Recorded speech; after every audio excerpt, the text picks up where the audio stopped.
Welcome back to the Medicus of Houston channel and to this presentation of the mean QRS axis in the frontal plane. I'm Dr. Jerry W. Jones, the CEO and Chief Instructor at Medicus of Houston, and I will be your instructor for this video. Before we begin, let's clarify a few definitions so we're all on the same page. When I say right and left, I'm referring to the patient's right and left, not my right and left, but the patient's right and left as though they are standing there in front of you. When we're talking about the right upper quadrant of the heart, then we're talking about the patient's right side. If we're talking about the left lower quadrant of the heart, we're talking about the patient's left side. Now, the A with a little caret over it means the mean axis or average axis. You can have a mean P axis, you can have a mean QRS axis, or you can have a mean T axis. An isoelectric QRS will almost never be actually perfectly flat. You will usually see some deflections in this baseline. The deflections will likely be about 1 millimeter in height or depth. Now, an equiphasic QRS means that the area within the R wave equals the area within the S wave or Q wave. Let's take a brief look at the hexaxial reference grid. There it is. Now, the hexaxial reference grid includes all 6 leads from the frontal plane, but only the frontal plane. We don't have any precordial leads here. No leads V1 through V6. Just 1, 2, 3, AVR, AVL, and AVF. Now, a normal QRS axis in the frontal plane extends from plus 90 degrees all the way up to minus 30 degrees, from the lead axis of AVF to the lead axis of lead AVL. Now, it is not from plus 90 to 0 degrees. And it hasn't been since around 1968. So if someone is still teaching you that the normal QRS axis in the frontal plane is from plus 90 to 0 or 0 to plus 90, then you can see how long it's been since they've updated their knowledge. The mean QRS axis in the horizontal plane can certainly be determined, but we don't usually measure axis in the horizontal plane. We measure rotation. Now, the mean QRS axis in the horizontal plane can be calculated or determined. I did it many times, many years ago, but doing so is much more complex since leads V1 through V9 are not considered equally spaced. Now, to be perfectly honest, the leads in the frontal plane are not really equally spaced, but we can consider them so, and it works quite well. Not so much with the horizontal plane. Rotation tells us what we want to know. So in this video, we will be discussing the mean QRS axis in the frontal plane only. Determining the mean QRS axis in the frontal plane means taking thousands and thousands of depolarization vectors and finding the average. So how does that help you right now? It's certainly one of the first things you learn how to do when you start learning about electrocardiography, about interpreting ECGs. But how does it help you? Well, unless you're reading and interpreting ECGs at an intermediate to advanced level, it really doesn't. It doesn't. But don't get discouraged. It's teaching you a valuable bit of information and also skills that you will use as you advance. And you must advance because when someone's life is in your hands, introductory knowledge is simply not enough. Okay, so again, why doesn't the mean QRS axis in the frontal plane help you at this point. Okay, would you feel better about your patient if you knew the mean QRS axis was normal? It sounds like it should be good news, but it isn't really, and here's why. Almost all people with normal hearts have a normal mean QRS axis in the frontal plane. That's great, but so do most people with diseased hearts. See, knowing that your patient has a normal mean QRS axis really doesn't help.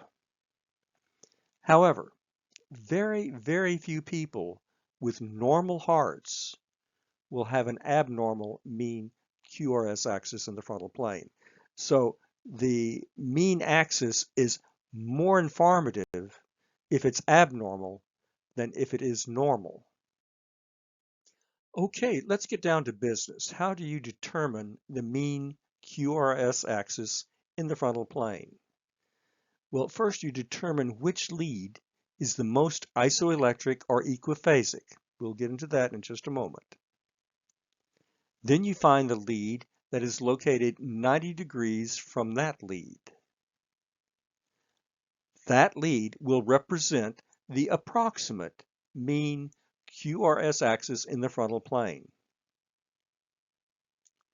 So how do I remember which leads are perpendicular to each other? Or how do you remember? It's like playing a game of tic-tac-toe. So we'll take a look at the next slide. Okay, here we have the 6 frontal plane leads arranged just as they're arranged on the ECG printout in most Western countries.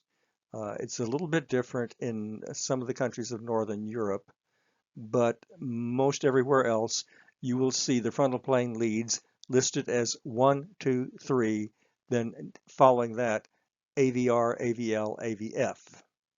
So it's as though you're looking at the first portion of the 12-lead ECG right now. Okay, well, let's play a little game of tic-tac-toe and see what happens. We're going to create our first line and see what happens here. The lines connect all the perpendicular pairs. Here, let me illustrate that for you. Lead 3 is perpendicular to lead AVR. Lead 1 is perpendicular to lead AVF, and lead 2 is perpendicular to lead AVL. But why are we so interested in isoelectric or equiphasic QRS complexes? Let's talk a little bit now about vectors. Vectors that are parallel or angled with respect to the different lead axes. Now, any vector traveling parallel to a lead will inscribe the maximal deflection in that lead. Any vector traveling parallel to a lead inscribes the maximal deflection in that lead. But what happens when the impulse, or the vector, is traveling at an angle to a lead? Well, the angled vector leaves less shadow, shall we say, on the lead axis and a smaller deflection. Now, as you can see, as the vector becomes more and more vertical, less is directed towards the lead electrode, less shadow appears on that lead.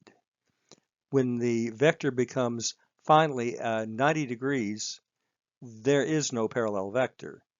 The lead electrode sees nothing, thus an isoelectric line. The deflection is still present.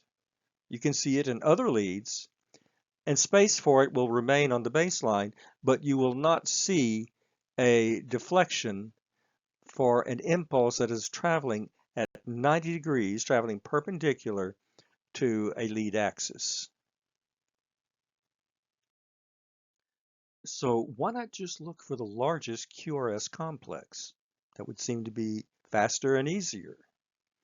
Well, sometimes that works, but unfortunately, not always. Some leads may have QRS complexes in which the R waves or the S waves may appear somewhat misleading. The trigonometric relationship with its perpendicular lead can clarify a confusing situation. Let's say two leads have R waves that are tall and appear similar in size. Check each lead's perpendicular lead. The one with the least voltage will indicate the lead closest to the mean QRS axis. Here's a few more things to know about the mean QRS axis in the frontal plane. First, while an experienced electrocardiographer can usually determine the mean QRS axis in the frontal plane within just a few degrees, it isn't necessary at all.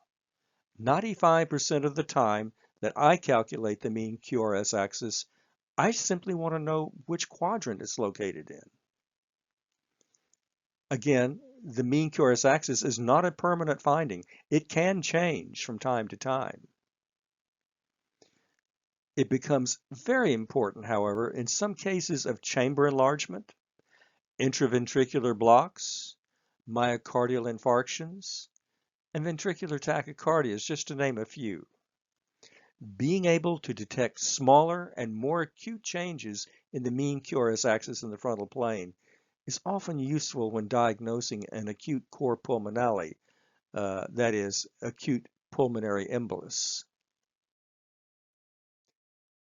Let's return now to the topic of an isoelectric or equiphasic QRS complex and talk about that for a little bit. Now, certainly isoelectric and equiphasic complexes don't look the same, do they? But they have one important characteristic in common. Now, here in lead AVF, we see a complex that almost meets both criteria. It's very, very small. The QRS complex, as you can see, is very, very small. It's not really isoelectric, but we can let the definition slide a little bit and say, okay, this is the most isoelectric of all the leads. And it looks like it could be equiphasic, as much deflection on top of the baseline as below it. So it's the most isoelectric appearing lead on this ECG and also appears to be equiphasic. Again, what do isoelectric and equiphasic have in common? Why are we looking for either one when they look so completely different? It's because they both represent zero net voltage or membrane potential. A nearly flat or isoelectric baseline represents zero net voltage. An equiphasic QRS represents zero net voltage because the area under the R wave equals the area under the S or Q wave, so the voltage of the two deflections equals zero. Okay, let's determine the mean QRS axis in the frontal plane for this ECG. Now, I'll get you started. You find the isoelectric or equiphasic lead. Well, that's going to be lead AVF. Now find the lead 90 degrees from that lead. Remember, it's time for our tic-tac-toe game. So the lead that is 90 degrees from AVF is lead 1. Since lead 1 is at 0 degrees on the hexaxial reference grid, the mean QRS axis in the frontal plane is around 0 degrees. The machine says it's plus 9 degrees, and that's certainly close enough.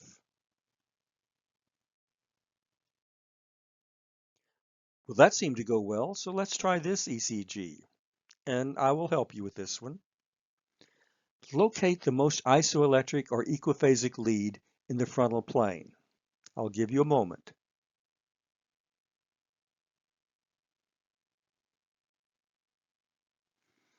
It's lead 3. Lead 3 has the most isoelectric appearing or equiphasic appearing QRS complex. Now the next step is, where is its perpendicular lead? Which lead is perpendicular to lead 3? Again, we go back to our tic-tac-toe game, and we see that lead AVR is perpendicular to lead 3. Now, lead AVR has a positive pole at minus 150 degrees on the hexaxial reference grid and a negative pole at plus 30 degrees on the hexaxial reference grid. So will the mean QRS axis be pointing towards the right upper or the left lower quadrant? Well, we can look in leads 1 and AVF. Leads 1 and AVF have QRS complexes that are upright. That alone tells us that the mean QRS axis is going to be located in the left lower quadrant. Now, don't get me wrong. I'm not saying that lead 1 and lead AVF constitute the boundaries of a normal QRS axis. They denote the boundaries of the left lower quadrant. So the axis would be at approximately plus 30 degrees, and the ECG printout says plus 35 degrees. So we got very, very close there. Very close. Always remember that sometimes the largest QRS is negative. Try this ECG yourself. Pause the video while you think about it.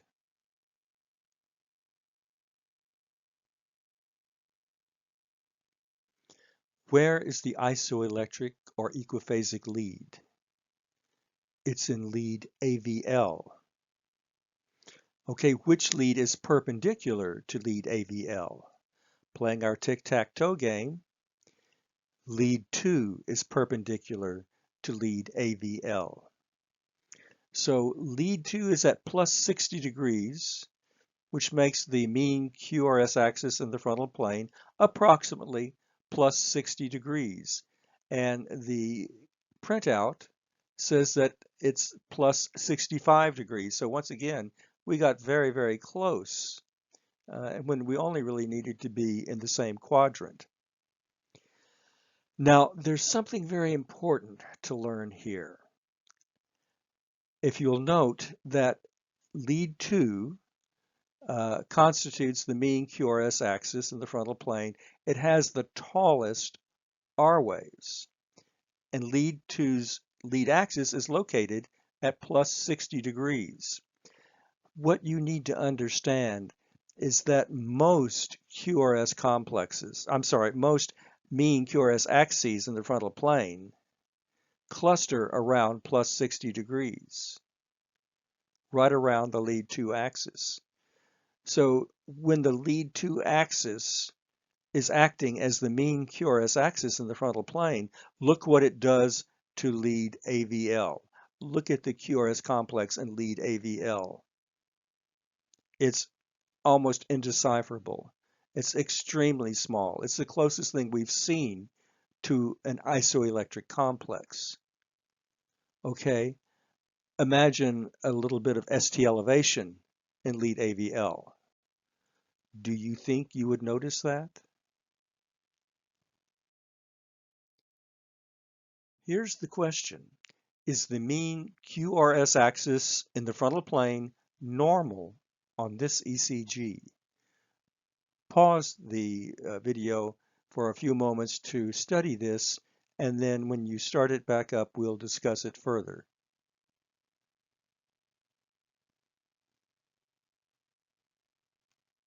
The answer is yes. The mean QRS axis in the frontal plane on this ECG is perfectly normal. It's absolutely normal. If you looked at leads 1 and 2 to determine this, you would have reached the correct answer. Had you looked at lead 1 and lead AVF, it would have told you that there is a left axis deviation, which is incorrect. If we want to determine if the mean QRS axis is lying within the normal range, we look at leads 1 and 2. We don't use AVF anymore for determining the limits of the normal range of the mean QRS axis in the frontal plane. Now, certainly looking at 1 and 2 does not tell us exactly where it is, but it tells us that it falls within the normal range within the left lower quadrant up to minus 30 degrees in the left upper quadrant. That is the normal range for the mean QRS axis in the frontal plane, and it's been that way since 1968.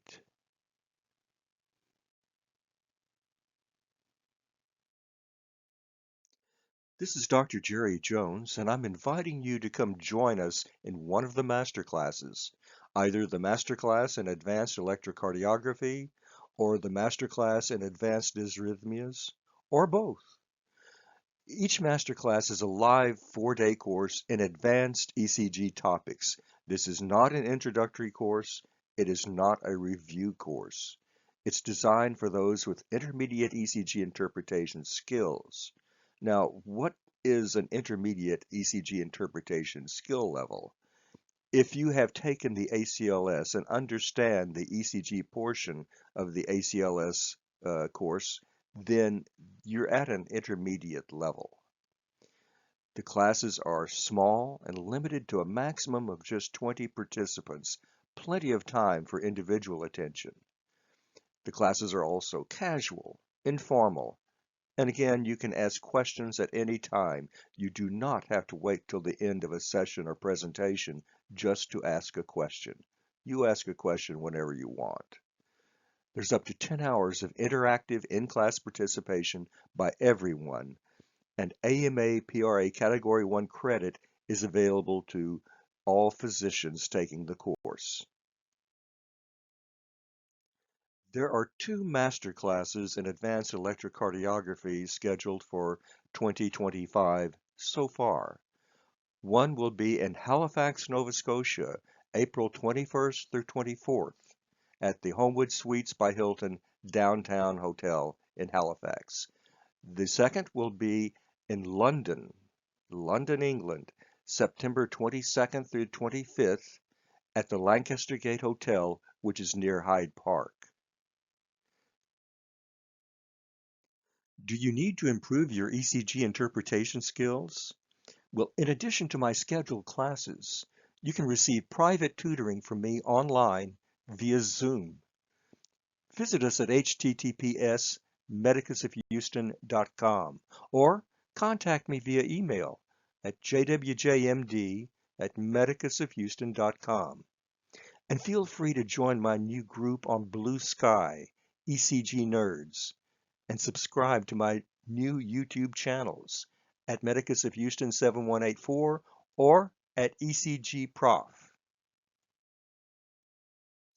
Thank you for your time and attention. I hope to see you in one of my master classes very soon. Now, before you leave, be sure to subscribe to my channel and hit that like button. See you in one of the classes. Bye-bye.